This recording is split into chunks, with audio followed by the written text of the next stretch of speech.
राज्यभरातली अनेक प्रमुख मंडळी या ठिकाणी आहे।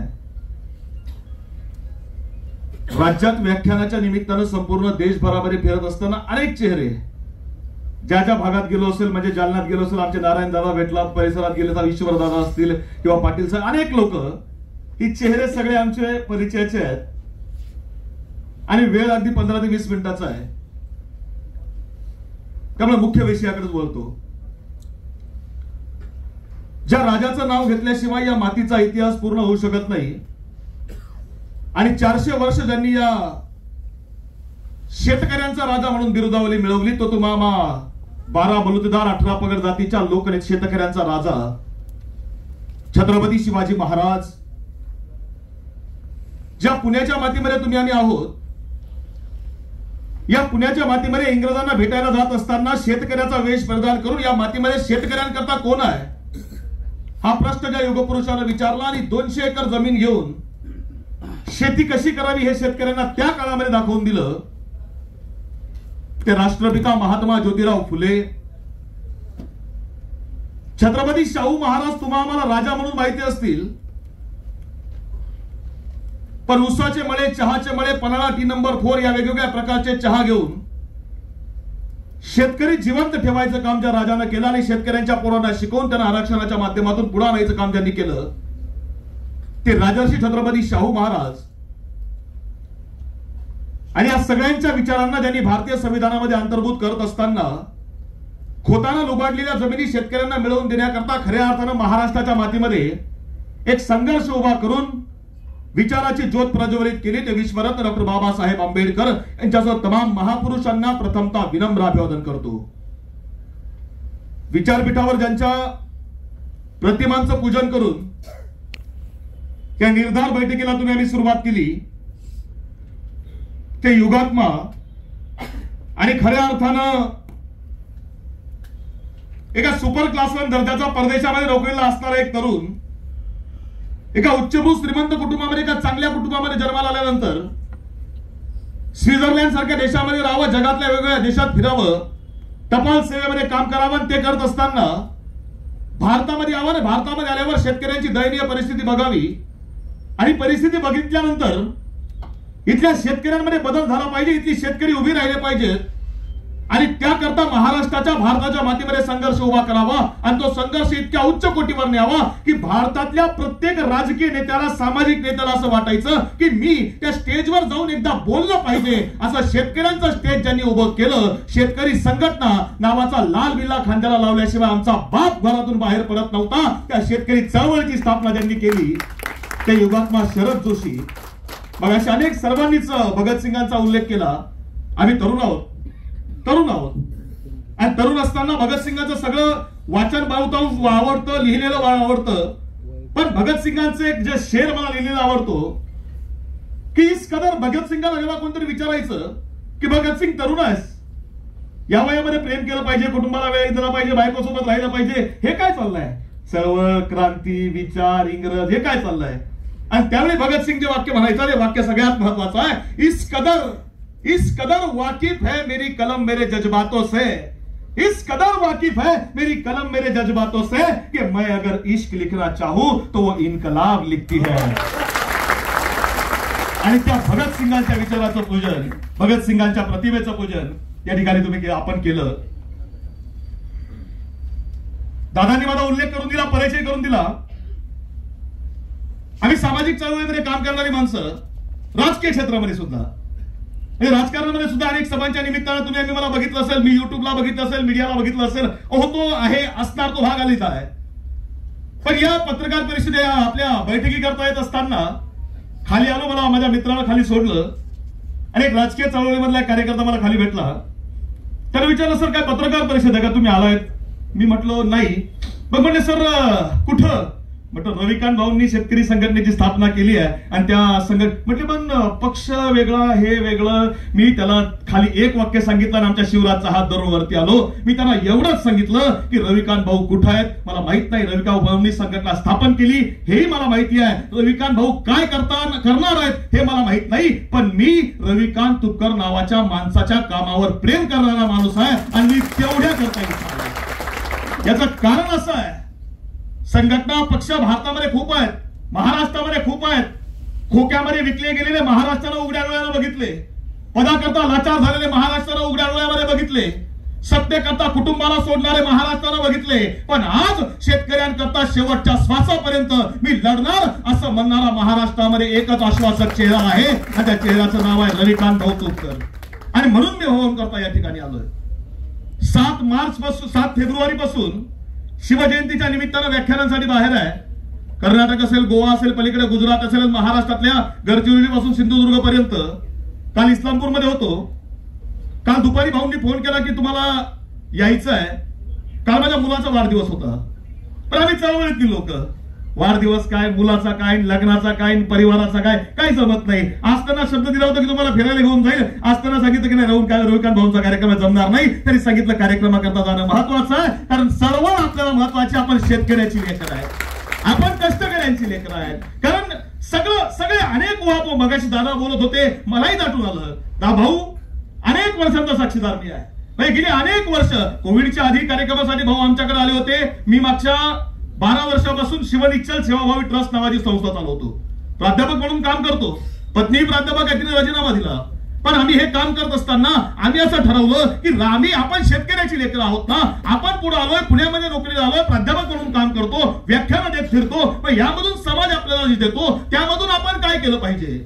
तर मागच्या 12 वर्षापासून आम्ही शिवनिश्चल सेवाभावी ट्रस्ट या नावाची संस्था चालवतो. आणि या संस्थेच्या माध्यमातून राज्यातल्या ज्या शेतकऱ्यांनी आत्महत्या केल्यात त्या आत्महत्याग्रस्त शेतकऱ्यांची मुलं हे सांभाळायचं काम आम्ही करतो. आज रोजी माझ्याकडे आई वडील नसणारी आत्महत्याग्रस्त शेतकऱ्यांची 128 पोरं शिक्षणाकरता दत्तक आहेत. माझ्या 3 मुलींची लग्न झाली आहेत आणि ताई मला 2 नातू सुद्धा आहेत. हे मला अभिमानानं सांगावं असं वाटतं, कारण ही माझी लेकरं आहेत, ही माझी शेतकऱ्यांची पोरं आहेत, आमची कष्टकऱ्यांची पोरं आहेत. एवढी वर्ष का चळवळ उभी करायची. मी विचार करत होतो की या संघटनेची गरज काय आहे. कुठली संघटना उभी करायची असेल ना, माझ्या भावांनो बहिणींनो, 5 गोष्टी सर्वात जास्त महत्वाच्या आहेत. पहिली गोष्ट, आपल्या संघटनेकरता आपली रस्त्यावर उतरायची तयारी असली पाहिजे. रस्त्यावर उतरलं पाहिजे. नाही उतरता येत ना, ठीक आहे. दुसरी गोष्ट करा, आपल्या संघटनेकरता आपल्याला बोलता आलं पाहिजे, बोललं पाहिजे. नाही बोलता येत, ठीक आहे. तिसरी गोष्ट करा, आपल्या संघटनेकरता आपल्याला लिहिता आलं पाहिजे, लिहिलं पाहिजे. नाही लिहिता येत, ठीक आहे. चौथी गोष्ट करा, आपल्या संघटनेकरता जो माणूस प्रामाणिकपणे उभा आहे त्याच्या पाठीशी उभं राहता आलं पाहिजे. आणि तेही येत नसेल तर 5वी आणि सर्वात महत्वाची गोष्ट आहे, कमीत कमी शांत बसता आलं पाहिजे.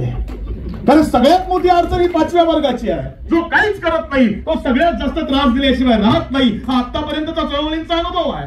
आणि या परिस्थितीमध्ये तुम्ही जे उभं करताय त्याचा आम्हाला अभिमान आहे.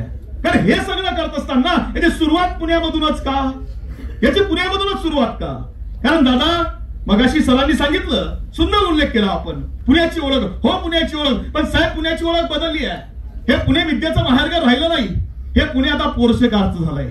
म्हणजे इथं कोणतरी श्रीमंतांना पोरशेकार करावी, दारू प्यावं, त्याच्याकरता रात्री 2 वाजता बार उघडले जातात. त्या श्रीमंताच्या पोरानं गाडी घेऊन यावं आणि मग गरीबाची पोरं रस्त्याने चाललेली आहेत, पाठीमागून 120च्या स्पीडने यावं, गरीबाची पोरं उडवावी. आणि तेवढं केल्यावर यांना त्या पहाटे 4 वाजता कोर्टाचे दरवाजे उघडले जातात. कोर्टामध्ये जज येतो आणि जज शिक्षा फरमावतो, काय की तुम्ही निबंध लिहा की पुन्हा असं कधी करणार नाही. आणि एवढं निबंध लिहिल्यावर पुण्यामधल्या मोठमोठी माणसं त्या पुलाकरता पिझ्झा बर्गर घेऊन त्या पोलीस स्टेशन मध्ये जातात. ससूर हॉस्पिटलमध्ये पोराचं रक्त तपासलं जातं, रक्ताचे नमुने बदलून टाकले जातात. ही ओळख निर्माण झाली आहे. ही ओळख पुसून हे पुन्हा शेतकरी चळवळीचं माहेरघर आहे. ही ओळख निर्माण करायची असेल त्याकरता निर्धार बैठकी पुण्यामध्ये, कारण हे क्रांतीचं माहेरघर आहे.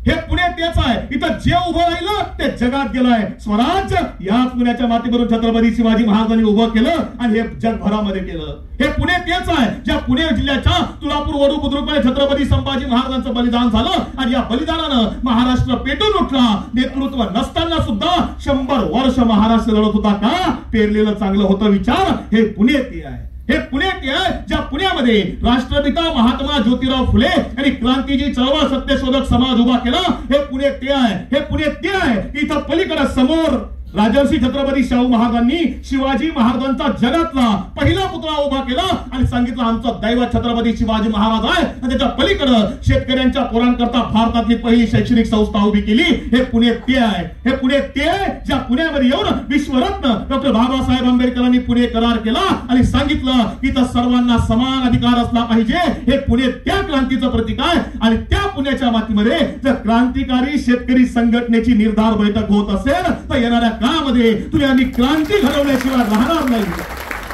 ही वस्तुस्थिती तुम्हाला आम्हाला मान्य करावी लागेल. काय परिस्थिती आहे महाराष्ट्रातली, काय परिस्थिती आहे भारतातली, काय गरज आहे शेतकरी संघटनेची. आजच्या शेतकरी संघटनांची अवस्था काय आहे. मागच्या 17-18 वर्षापासून या सामाजिक संघटनांमध्ये मी काम करतोय. सगळ्यांची परिस्थिती बघितली. पदाकरता लाचार झालेले पळून गेले, कधी याच्यासोबत कधी त्याच्यासोबत. भाऊ आपलंही चुकलं, आपलंही चुकलं. म्हणजे जी गाडी आपण निवडली होती गाडी अगदी योग्य होती. हे गाडी आदरणीय युगात्मा शरद जोशी साहेबांची होती. जी गाडी अतिशय सुंदर, ज्या गाडीला विचारधारा होती, ज्या गाडीला ध्येय होतं. पण आमचं दुर्दैव आहे काय, ड्रायव्हर चुकला. आज चुकीच्या गाडीत आम्ही गेलो. बरं वेळ अशी आहे आज याच्यासोबत उद्या त्याच्यासोबत. आज शेतकऱ्यांची परिस्थिती काय आहे त्याच्यावर बोलायला कोणी तयार नाही. मी परवा नांदेड मधून आलो. नांदेडमध्ये व्याख्यानाच्या निमित्तानं जे काय मिळालं ते का नांदेड मधल्या कुटुंबाला देऊन आलो. काय झालं कुटुंबामध्ये. नांदेड जिल्ह्यामध्ये काही बिलोली गाव तालुका आहे. बिलोलीमध्ये मिनकी नावाचं गाव आहे. मिनकीमध्ये ओमवा पैलवार राजेंद्र पैलवार नावाचा शेतकरी 9वीतलं पोरग राजेंद्र पैलवाराचं 9वीतलं पोरग बापाकडे सकाळी गेलंय आणि बापाला सांगतोय बाबा शर्टचा खिस्सा फाटलाय, बाबा तेवढा शर्ट घेऊन दिला. शाळेमध्ये पोरं चिडवतात मला.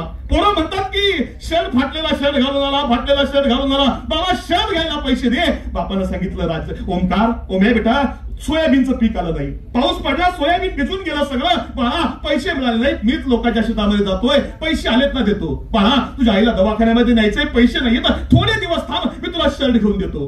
पोरगं म्हटलं बाबा पैसे नाही देत ना मी शाळेत नाही जात, शर्ट नाही घेऊन देत ना मी शाळेत नाही जात. बापानं फार पोराच्या थोबाडीत मारली आणि सांगितलं चल निघ, चल पळ शाळेमध्ये जा. पोरानं शाळेची बॅग उचलली, पोरग शाळेकडे जायला निघालं. बापाला वाटलं गेलं पोरग शाळेत. बाप दुसऱ्याच्या शेतामध्ये कामाला गेला. सायंकाळी 5 वाजले, सगळी पोरं घरी आली. आपलं पोरग घरी का आलं नाही. बाप त्या गल्लीतल्या सगळ्या पोरांना विचारतोय अरे आमचा ओम्या कुठं दिसला का, आमचा ओम्या कुठं दिसला का. सगळे म्हटले तुमचा पोरगा शाळेमध्ये आलाच नाही, तुमचा पोरगा शाळेकडे आलाच नाही. सगळ्यांना विचारतोय मग पोरग गेलं कुठं. कोणतरी म्हटलं तुमचं पोरग तिकडं त्या शेताकडे जाताना दिसलं. बाप शेताकडे गेला, शेताकडे बघितलं, पोरगा आवाज देतोय अरे ओम्या कुठे आहेस ओम्या. पोरगा शेतामध्ये सापडत नाही. बाप जनावरांच्या गोठ्याजवळ आला, गाय बांधली होती. गाय बघितलं, गाय तशीच उघडी पै फिरते आहे आणि मग लक्षात आलं पोरग शाळेत गेलं नाही, पोरग शेतामध्ये आलंय. गाय शेतामध्ये बांधली होती, ती गाय सोडली, तिच्या गळ्यातला दोर काढला. समोर निंबाचं झाड आहे, त्या निंबाच्या झाडाला तो दोर बांधला आणि त्या झाडाला दोर बांधून 9वीतल्या पोरानं गळफास घेऊन आत्महत्या केली. बाप शेतामध्ये आलाय आणि त्या पोराचं प्रेत झाडाला लटकताना बघतोय. काय वेदना झाली असतील बापाच्या अंतकरणाला, काय वाटलं असेल. हा बाप रडत रडत झाडावर चढला, तो दोर सोडला, त्या पोराच्या शरीराला खाली उतरवलं, त्याच्या गळ्यामधून दोर काढला, पटापटा मुके घेतले आणि तोच दोर घेतला आणि त्याच निंबाच्या झाडीला फांदीला बांधून बापानं अवघ्या 5 मिनिटांमध्ये आत्महत्या केली. अरे का आली वेळ, चिंतन करावं लागेल ना. बुद्धिजीवी म्हटले तिथले, काही बुद्धिजीवी म्हटले नाही पोराचं चुकलं पोरानं आत्महत्या करायला नको होती, घेऊन दिला असता की रे शर्ट बापानं, दिला असता 2-4 महिन्यामध्ये शर्ट. खरंय तुमचं, बापानं शर्ट घेऊन दिला असता 2-3 महिन्यामध्ये. पोरानं आत्महत्या करायला नको होती.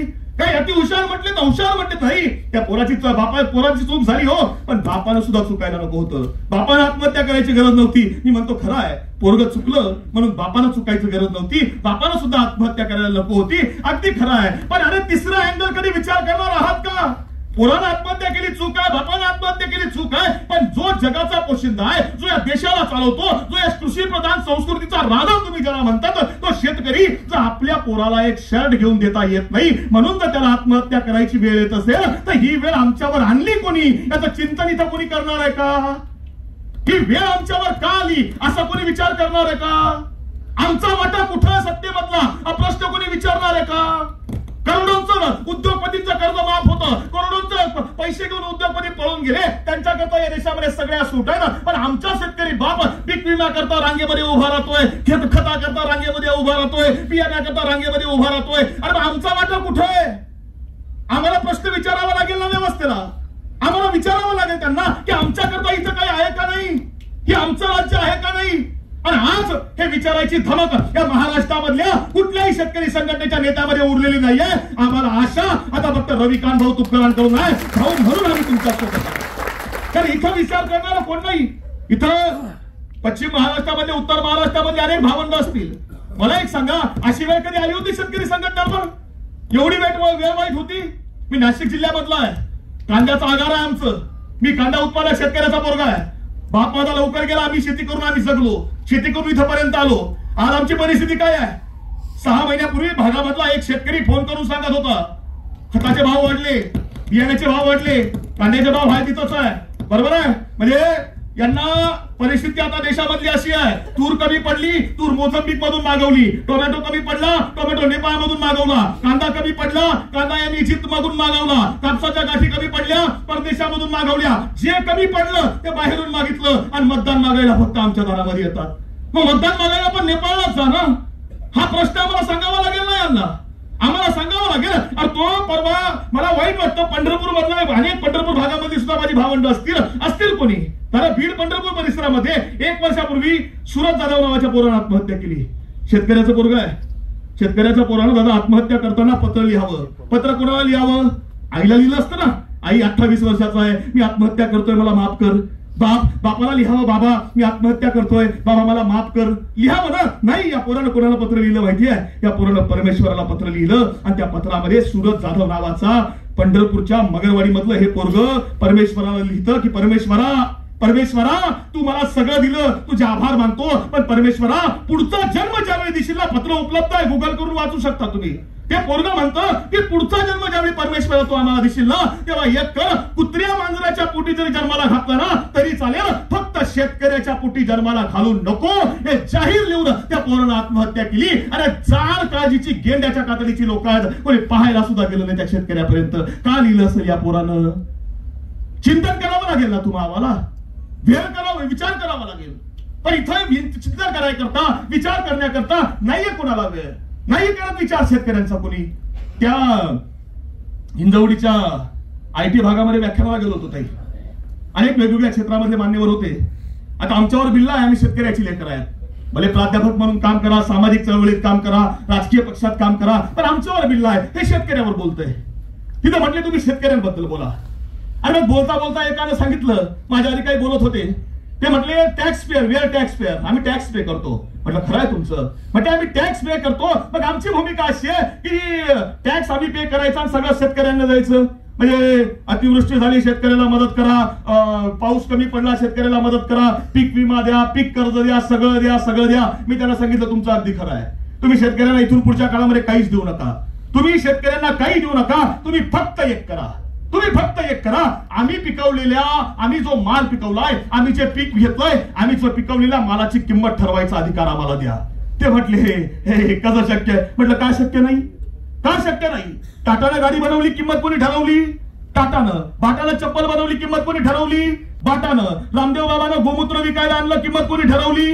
रामदेव बाबानं. माझ्या बापानं कापूस पिकवला, किंमत कोणी ठरवली?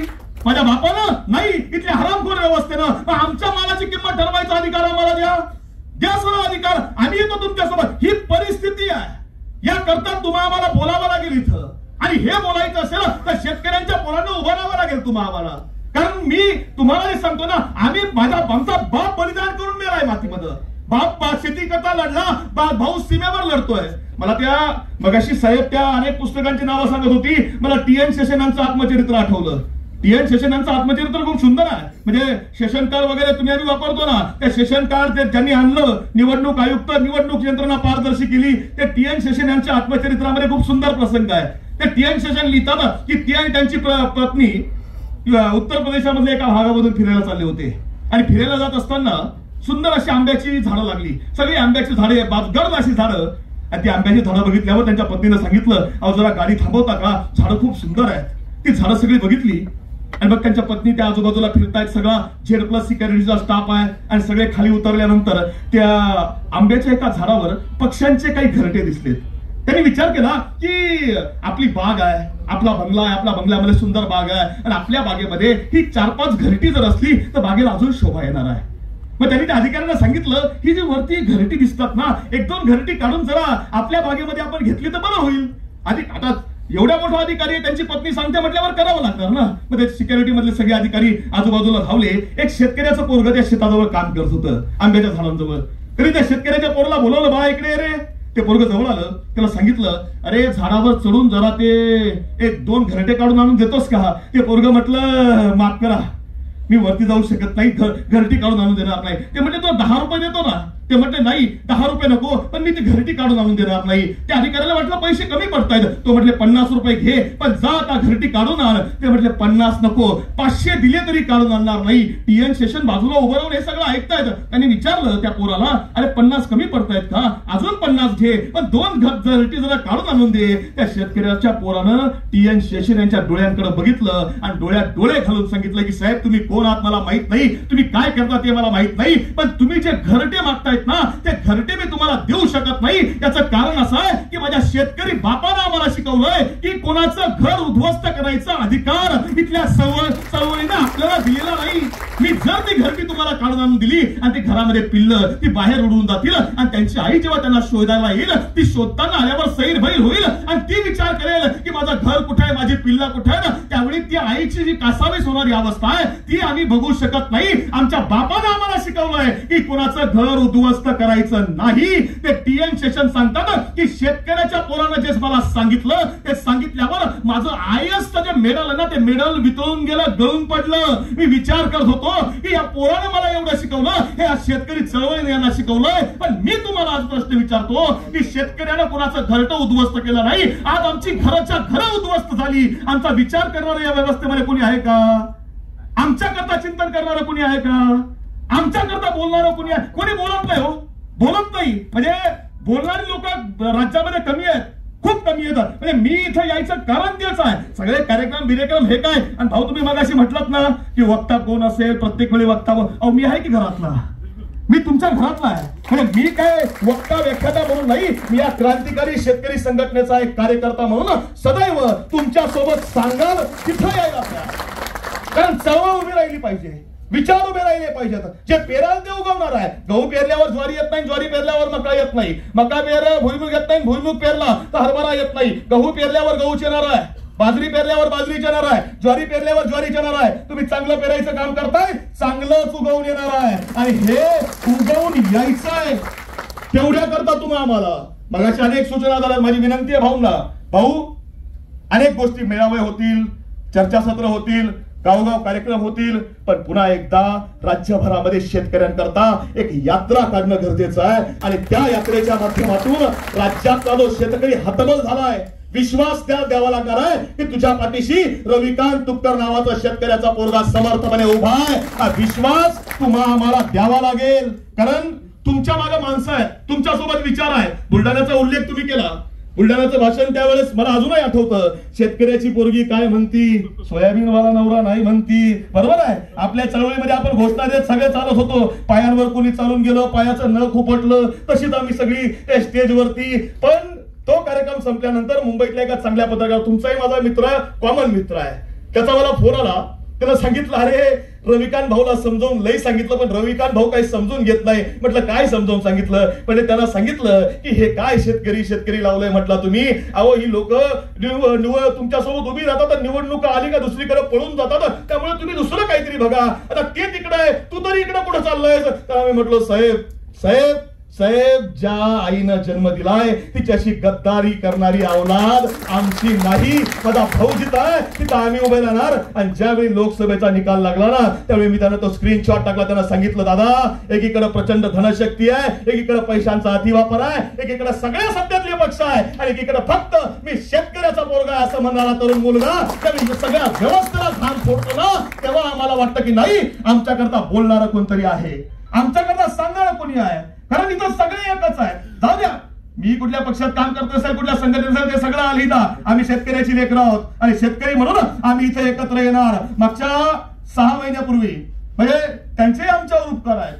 राज्यामध्ये ज्यावेळी पंतप्रधान साहेब, माझा काही कोणाशी द्वेष नाही, हे सत्ता कोणाची येऊ द्या, यांची येऊ द्या किंवा त्यांची येऊ द्या, सगळे सारखेच. सत्तेत बसल्यावर सगळे शेतकऱ्यांना विसरतात, हा इतिहासच आहे. म्हणजे इथं पिंपळगावला पंतप्रधानांची सभा होती आणि मी फक्त एवढंच सांगितलं की आतापर्यंत या जिल्ह्याचा इतिहास आहे की ज्या ज्यावेळी पंतप्रधान इथं आलेत त्यावेळी जिल्ह्यातल्या शेतकऱ्यांकरता काहीतरी घेऊन आलेत. यशवंतराव चव्हाण जेव्हा इथं निवडणुकीला उभे राहिले, यशवंतराव चव्हाणांनी HL दिलं, हिंदुस्थान एरोनॉटिकल्स. त्यानंतरचे अनेक लोक आली, त्यांनी शेतकऱ्यांकरता काहीतरी दिलं. पंतप्रधान जर येत असतील तर त्यांनी शेतकऱ्यांच्या कांद्यावरचा काहीतरी उतारा घेऊन यावा, कारण 40% निर्यात बंदी लागल्यावर शेतकरी आमचा जगणार कसा आहे त्याच्याकरता काहीतरी घेऊन या, एवढंच सांगितलं. अटक करून 2 दिवसभर जेलमध्ये ठेवलं. प्रश्न एवढाच आहे, कोणाचे फोन आले असतील? आले. पहिला फोन रविकांत भाऊंचा आला की मी तिथे यायला तयार आहे, काही अडचण असेल तर मला सांगा. याचं कारण असं आहे की आमच्यासोबत उभी राहणारी माणसं आहेत, चळवळी करतात. आणि मी तुम्हाला सांगतो, चित्रपट बघून चळवळ उभी राहणार नाही विचार. कारण आता येताना इथं बॅनर बघत होतो, मराठी चित्रपट लागलाय. काय काय तुमचं आमचं रुसलं, तुमचं आमचं जमलं, काय चित्रपटांची नाव आहेत? अहो साऊथ वाली, मला त्या साऊथच्या लोकांचा अभिमान वाटतो. 5 चित्रपट बघा साऊथचे, त्यापैकी 3 चित्रपट हे शेतकरी चळवळीवर आधारित आहेत, किमान 3 तरी, त्यापेक्षा जास्त असतील. शेतकऱ्यांकरता बोलणारे, कष्टकऱ्यांकरता बोलणारे, चळवळी करता बोलणारी माणसं. आमची लोक बोलत नाहीत, इथं बोलत नाही कोणी शेतकरी चळवळी करता. शेतकरी चळवळीचा आवाज बुलंद करायचा असेल तर शेतकऱ्यांच्या पोरांनो तुम्हा आम्हालाच बोलावं लागेल. आणि ते बोलायचं असेल तर ती वेळ आज आलेली आहे, ती वेळ टाळून चालणार नाही. रविकांत भाऊंसोबत तुम्हा आम्हाला उभं राहावं लागेल. आणि तेवढ्या करता आज सगळे आपण इथं आलोय. तुम्हाला एक शेवटचं उदाहरण सांगतो आणि मी या ठिकाणी थांबतो. अगदी शेवटचं, ज्या कुटुंबाकडे नारायण लोखंडे इथं आहेत, कुठे आहेत नारायण लोखंडे? हे बघा, या माणसाने एक कुटुंब आमच्याकडे दिलं होतं. हे पलीकडं जालना जिल्हा आहे, विदर्भातली बरीच माणसं आहेत. जालना जिल्ह्यामधला पळसखेडा नावाचं गाव आहे. पळसखेड्यामधला आप्पासाहेब जाधव नावाचा शेतकरी आहे. आप्पासाहेब जाधवाचं वय आहे 72 वर्ष. 72 वर्षाच्या आप्पासाहेबाला 3 मुलं आहेत. 3 मुलांपैकी एका मोठ्या मुलाचं लॉकडाऊनच्या काळात लग्न झालंय. लग्न झाल्यानंतर त्या मोठा मुलगा शेती करतोय, मधलाही मुलगा शेती करतोय आणि सगळ्यात धक्का संभाजीनगरला म्हणजे जुन्या औरंगाबादला इंजिनिअरिंगचा डिप्लोमा करतोय. लॉकडाऊन लागला, 3 भावंड घरामध्ये आहेत. शेतामध्ये गहू पेरलाय आणि गव्हाला पाणी द्यायचं आहे. आता मला एक सांगा, इथं लाखोंची थकबाकी असणाऱ्या कारखान्यांना 24 तास लाईट आहे, लाखोंची थकबाकी असणाऱ्या MIDCला 24 तास लाईट आहे, पण शेतकऱ्याला दिवसा लाईट नाही आहे, त्याला रात्रीची उरलेली लाईट आहे. आणि रात्री 12-12:30 लाईट येणार आहे. म्हणून मोठा भाऊ गव्हाला पाणी द्यायला निघालाय, सोबत मधला भाऊ जातोय आणि सगळ्यात धक्का म्हणतो, दादा तुम्ही 2 जण जाता, मी एकटा काय करू? मला घेऊन चला की सोबत. 3 भावंड निघाले आणि 3 भावंड शेतामध्ये गव्हाला पाणी देण्याकरता आले. आणि गव्हाला पाणी द्यायचंय म्हणून ते पलीकडे मोठं विहीर आहे, विहिरीच्या बाजूला MSEBचा पोल आहे, पोलवरती मोटरचं बटन आहे, ते चालू करायचं. पण MSEBच्या भोंगळ कारभारामुळे त्या संपूर्ण पोलला करंट उतरलाय आणि तो करंट बटन चालू करण्याकरता हा भाऊ गेला. त्याला समजलंच नाही. 2 भावंड लांब बांधावर बसतील आणि त्यानं बटन दाबण्याकरता हात लावला. विजेच्या प्रचंड धक्क्यानं हा भाऊ विहिरीत फेकला गेला. विहिरीतल्या संपूर्ण पाण्यामध्ये विजेचा करंट उतरला होता. तो विहिरीत जोरात जाताना ओरडला. 2 भावंड लांब उभी होती. त्यांना वाटलं भाऊ चुकून पाय घसरून विहिरीत पडला. 2 भावंड धावत आली, भावाला वाचवण्याकरता विहिरीमध्ये उड्या मारल्या. पण त्या विहिरीमध्ये करंट उतरलेला होता पाण्याचा, कोणाला पोहताच आलं नाही. 3 भावंड जागीच गतप्राण झाली, जागीच गतप्राण झाली. म्हातारे आप्पासाहेब दादा उठलेत. पोरं कशी घरी आली नाहीत? बापाचं वय किती होऊ द्या, जोपर्यंत पोरगा घरी येत नाही तोपर्यंत बापाच्या डोळ्याला लोळा लागत नाही. आता चळवळीत काम करणारी माणसं आहेत. आम्ही घरी गेलो ना, कधी जा दरवाजा उघडताना आई बाप बायको पटकन बाहेर जात, कधी आले कधी. ही चळवळ आहे. तर बाप म्हातारा गेलाय शेतामध्ये, पोरांना आवाज देतोय, अरे बाळा कुठे आहे, बाळांनो कुठे आहे? सगळीकडे शोधतायत, पोरं सापडत नाहीत. आणि म्हातारा चुकून त्या विहिरीजवळ आला. मोठ्या पोराची चप्पल बघितली आणि विहिरीवरून चुकून नकळत बॅटरी फिरवली. 3 पोरांची प्रेत फुगून वर आली होती. काय वाटलं असेल त्या बापाच्या अंतकरणाला? काय वेदना झाल्या असतील? काय वाटलं असेल? 14 आमदार येऊन गेले, 3 खासदार येऊन गेले, 2 मंत्र्यांपेक्षा जास्त मंत्री येऊन गेले. पण एकानं सुद्धा सगळ्यांनी सांगितलं बाबा वाईट झालं, बाबा असं व्हायला नको होतं. 3 पोरं एकाच वेळी गेली शेतकऱ्याची, घर बसलं तुमचं, असं व्हायला नको होतं. बाबा तुम्हाला सरकारची मदत झालीच पाहिजे. पण बाबा सध्या विधान परिषदेच्या निवडणुका लागल्यात, त्यामुळे तुम्हाला मदत करता येत नाही, लवकर मदत करतो. त्या गोष्टीला आज 5वं वर्ष लागलं. त्या शेतकऱ्याच्या कुटुंबाला 1 रुपयाची तरी मदत मिळाली आहे? सांगावं त्यांनी. नाही मिळाली मदत. का होत नाही? आमचा विचार करणारा इथं कोणीच नाही. मंत्रालयामध्ये धर्मा पाटील नावाचे शेतकरी, बाबा 80 वर्ष माझे शेतकरी, मंत्रालयामध्ये जातोय आणि मंत्रालयामध्ये सांगतो की माझी जमीन मला विकायची नाही, जमीन माझी आई आहे.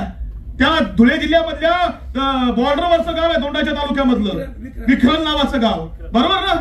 विखरण गावामध्ये मी त्यांच्या पत्नीला भेटायला गेलो होतो दादा. त्या आईजवळ जाऊन बसतो, काय बोलावं कळत नाही. त्यांना सांगितलं की त्यांनी सांगितलं माझी जमीन मला विकायची नाही आहे. तहसीलदार म्हटलं आदेश वरून विकावी लागते. ते म्हटले कलेक्टरकडे जा. कलेक्टर म्हटलं मी काही करू शकत नाही मंत्रालयाचा. म्हाताऱ्याने आयुष्यात कधी मंत्रालय पाहिलं नाही. म्हातारा मंत्रालयाची पायरी चढलाय. कोणी म्हणतं दुसऱ्या मजल्यावर जा, कोणी म्हणतं चौथ्या मजल्यावर जा, कोणी म्हणतं इकडे जा, कोणी म्हणतं तिकडे जा. अरे दिवस सकाळी 10 वाजता मंत्रालयात गेलेले धर्मा पाटील सायंकाळचे 5 वाजेपर्यंत मंत्रालयात फिरतायत आणि कोणी न्याय देत नाही म्हटल्यावर 80 वर्ष वयाच्या म्हाताऱ्यानं मंत्रालयामध्ये विष पिऊन आत्महत्या केली. कोणी आणली आमच्यावर वेळ? का आली आमच्यावर वेळ? मंत्रालयामधून कोणी आत्महत्या करू नये याकरता यांनी कायदा केला नाही. मंत्रालयामधून कोणी उडी मारू नये याकरता यांनी कायदा केला नाही, यांनी मदत केली नाही. यांनी मंत्रालयाला जाळ्या ठोकल्या, जाळ्या. का? कोणी उड्या मारू नये म्हणून. काय वेळ आणली आमच्यावर? काय व्यवस्था आली आहे? आणि या व्यवस्थेला बदल करायचा असेल, ही व्यवस्था बदलून टाकायची असेल तर मी तुम्हाला सांगतो, शेतकरी चळवळ पुन्हा उभा केल्याशिवाय तुमच्या आमच्या जवळ पर्याय नाही. आणि महाराष्ट्राची शेतकरी चळवळ उभी करायची असेल तर एकच नाव आणि एकच माणूस आज रोजी महाराष्ट्रामध्ये विश्वासाचा चेहरा म्हणून महाराष्ट्रातल्या तमाम शेतकऱ्यांपुढे आहे आणि ते नाव म्हणजे रविकांत भाऊ तुपकर आहे. आणि म्हणून माझी विनंती आहे, जिथं असाल तिथून जे करत असाल, नोकरीला असाल शेतकऱ्यांच्या पोरांनो, नोकरी करताना मदत करा. शेती करत असाल शेतीमधून मदत करा. उद्योग व्यवसाय करत असाल तिथून मदत करा. पण ज्या वेळी काय कराल त्यावेळी ही शेतकरी चळवळ आपल्याला उभी करायची आहे. हा विचार आणि विश्वास रविकांत भाऊंना द्या, त्यांच्यासोबत उभं राहा. तर या माणसांना अख्खं आयुष्य आतापर्यंत सगळं म्हणजे ताई समोर बसल्यात, आई बाबा आमच्या समोर बसलेत. अरे एखाद्या राजकीय पक्षामध्ये गेले असतात ना, बोलणाऱ्यांची खूप कमी आहे राजकीय पक्षांमध्ये. सहज काहीतरी मिळवता आलं असतं. सहज विधान परिषद महामंडळाचा किरकोळ आहे, चांगल्या मोठ्या मंत्रिपदावर गेले असते. गेलेत ना अनेक लोक, गेले नाहीत का? पण हे सगळं सोडून हे का करायचं? कारण आम्हाला आईची जाणीव आहे. जिच्या पोटी जन्माला घेतलाय, आई 2 असतात. एक शेती आमची आई आहे आणि दुसरी जिच्या पोटून आम्ही जन्म घेतलाय ती आई. या दोघांचा संस्कार आहे की हे जिवंत राहिलं पाहिजे आणि हे सगळं तेवढ्या करताय. आणि म्हणून एक गोष्ट सांगतो, लक्षात ठेवा की दुआ करो की सलामत रहे इनकी हिम्मत. दुआ करो कि सलामत रहे इनकी हिम्मत, क्योंकि रविकांत तुपकर नाम का एक चिराग कई आंधियों पे भारी है. जय जिजाऊ, जय श्री राम. धन्यवाद.